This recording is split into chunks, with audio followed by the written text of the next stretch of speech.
Dəyərli ümrə zəvvarlarımızla gəldiyimiz bu növbəti ziyarət Məscidul Ğəmmamə adlanır, yəni bulud məscidi adlanır. Bir zamanlar Həzrət Peyğəmbərimizin başının üzərində bir bulud onu təqib eləyirdi. Günəşin istiliyindən, hərarətindən onu qorumaq üçün. Daha sonra isə Peyğəmbər evə girdikdən sonra bulud gəlib dayanardı bu gördüyünüz yerdə.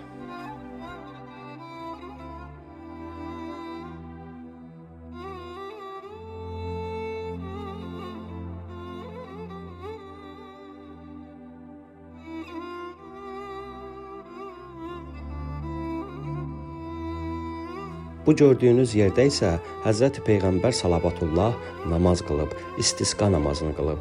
Çünki Mədinə əhli gəldilər, dedilər: "Ya Rəsulallah, su qıtlığından əziyyət çəkirik. Allahdan yağış istə." Həzrət Peyğəmbər burada istisqa namazı qıldı və dua elədi. Daha sonra isə yağış yağdı Mədinəyə.